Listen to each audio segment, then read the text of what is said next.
One of them burned down his own capital. Another made a horse a member of the government. A third changed a world religion forever. Imagine an empire where power turns people into gods or into monsters, where one person can flip the fate of millions with a single order. Today, I'll tell you about 10 Romans who influenced the history of humanity more than you think. Grab some popcorn, it's going to get hot. Literally. 10th place, Nero, the arsonist emperor. Let's start with the man whose name became a synonym for madness and destruction. Rome, 64 year of Common Era, a July night. The city sleeps. And then, a fire begins. Flames flare up in the market stalls, leap into residential blocks, devour everything in their path. The fire rages for 6 days.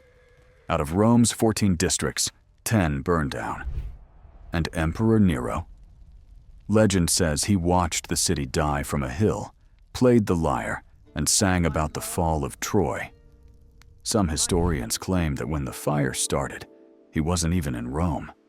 He was at his villa in Antium. But popular rumor was merciless. People believed he set the city on fire to clear space for his new golden palace. To divert suspicion from himself, Nero blames the Christians. Executions begin. People are burned at the stake, crucified, thrown to wild beasts in the arenas for the crowd's entertainment. But that's not the finale. In a fit of rage, Nero kills his pregnant wife Poppaea with a kick to the stomach, simply because she reproached him for coming home late from the races. Think about it. A man with absolute power and zero moral breaks. How does it end? With a revolt. The Senate declares Nero an enemy of the state. He runs and cuts his own throat, whispering, "What a great artist dies." Self-admiration to the very last second. 9th place, Caligula, when power drives you insane. Caligula started out fine. The first months of his rule, he handed out money to the people, staged gladiator games, was generous to his own men. Rome rejoices. And then something breaks. Caligula falls ill, badly, and when he recovers, he returns different. He declares himself a god, orders people to worship his statue, sleeps with his sisters. Yes, plural, and publicly at that. And now the craziest part. He makes his horse Incitatus a senator. This is not a joke. The horse gets a marble stable, servants, invitations to dinners. Caligula is going to appoint him consul, the highest office in Rome. Why? To humiliate the Senate. To show, you're so insignificant that my horse is more worthy than you. Imagine yourself as a senator. You sit in session next to a horse, and you don't dare laugh, because for mockery, death. Caligula executes people on a whim, because someone didn't praise his play, because someone has a beautiful wife, whom he will take for himself, just because he's bored. After 4 years, he's killed by his own bodyguards, stabbed in a palace corridor, 30 knife wounds. Even the men trained to protect him couldn't endure that kind of rule. 8th place, Commodus, the emperor who played at being a gladiator. You know the movie Gladiator with Russell Crowe? Well, Commodus from there is a real person. And reality is even crazier than the film. Commodus is the son of Marcus Aurelius, the greatest philosopher emperor. His father dreamed his son would continue his work. But Commodus dreamed of something else: blood, glory, and the arena. He doesn't just rule Rome. He goes down into the Colosseum arena, himself, like a gladiator. But don't expect a fair fight. Commodus fights cripples, wounded animals, unarmed opponents. He kills hundreds of lions, tigers, elephants. The crowd is ecstatic, but the senators are horrified. Why? Because an emperor in the arena is not valor, it's shame. It means the ruler of the empire puts himself on the level of slaves and criminals. But Commodus doesn't care. He renames the eternal city of Rome after himself. Now it's colony of Commodus. The months of the year are renamed in his honor too. He calls himself the new Hercules and walks around in a lion's skin. And now the climax. His madness annoys everyone so much that a conspiracy ripens right inside the palace. When poison doesn't work, he is strangled in his bath by his own wrestling trainer, the athlete Narcissus. The chaos he left behind was so terrifying that soon after his death, the Praetorian Guard will put the Roman Empire up for auction. But that's already the fault of those who came after him. Commodus simply destroyed respect for power. 7th place, Tiberius, the recluse emperor. Tiberius is proof that power doesn't always drive people insane. Sometimes it makes them empty. He didn't want to be emperor. But as Augustus's adopted son, he became the heir out of necessity, not desire. Tiberius rules 10 years from Rome. And then, exhausted by that life, he simply leaves for the island of Capri in the middle of the Mediterranean Sea. And he never returns. For 11 years, he governs the empire from the island, through letters. So what does he do there? Officially, he keeps to himself, reflects. Unofficially, let's skip the dirty details. Let's just say, the island becomes a place you really don't want to visit. Denunciations come from Rome. Tiberius grows tired of conspiracies, and executions begin. Senators, their families, their friends, dozens, hundreds. The law on insulting majesty turns into an instrument of terror. People are afraid to speak, afraid to write, afraid even to stay silent, because silence can be interpreted as disrespect. Imagine an empire where the ruler never even appears, only his orders, and they bring death. Tiberius dies at 78.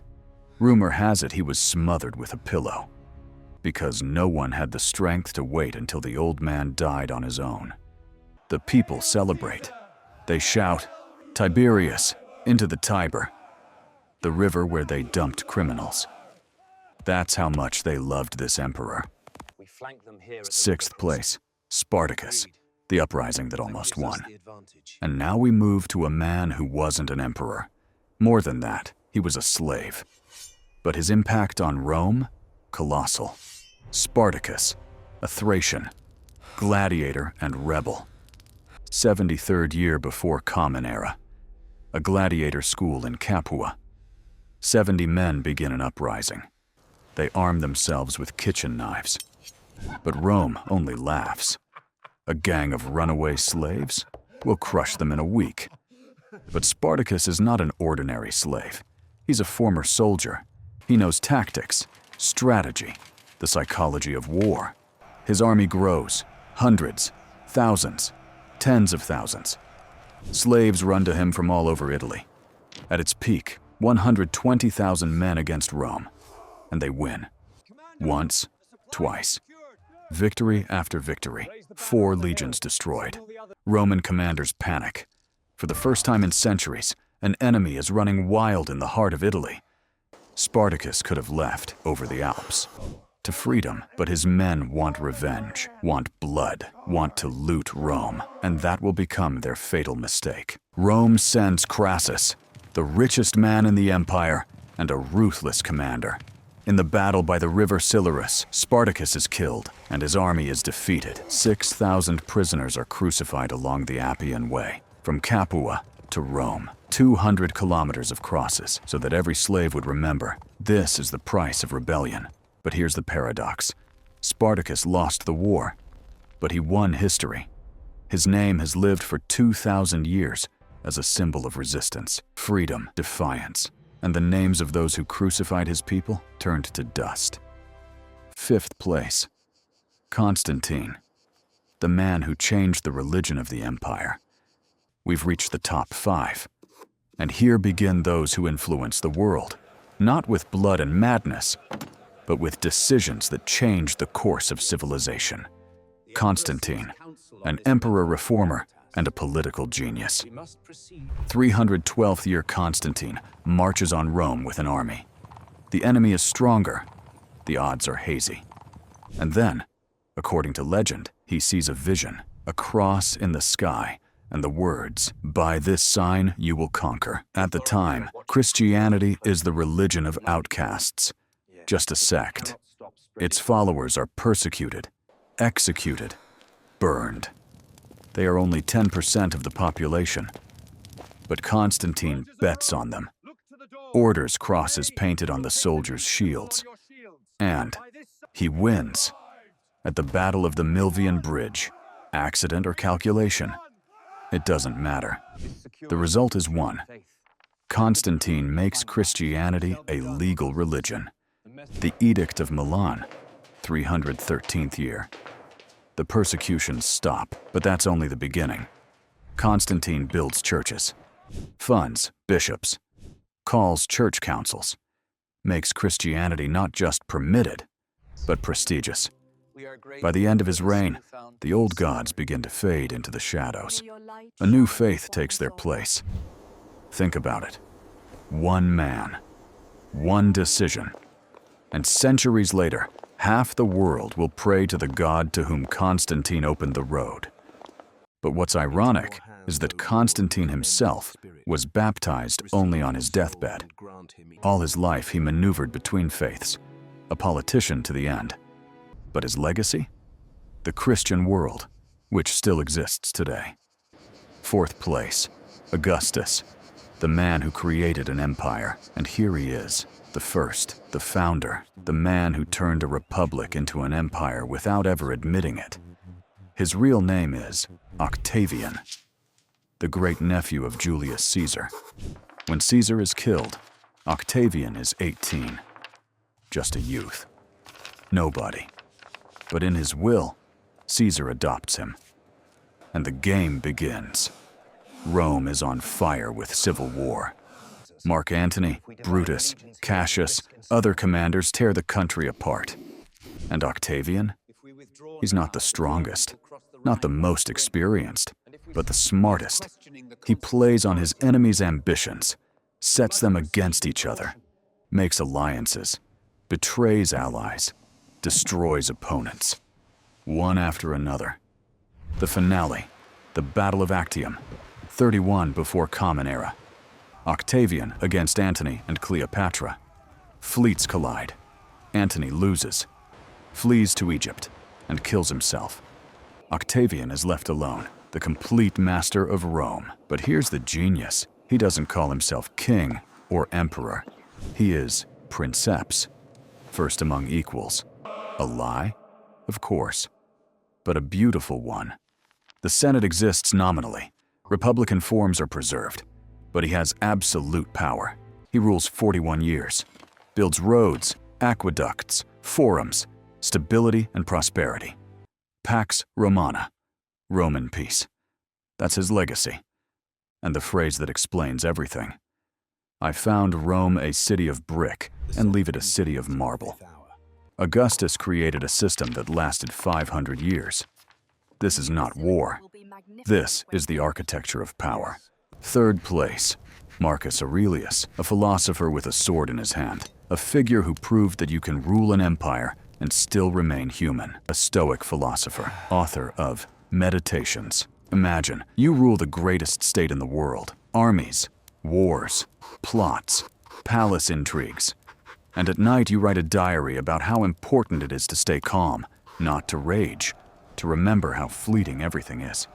He who does not investigate the movement of his thoughts cannot be happy. That was written by a man who commanded legions. Marcus Aurelius fights for most of his reign. The Marcomannic Wars in the north, the Parthians in the east. Plague cuts down cities. The empire cracks, and he holds it.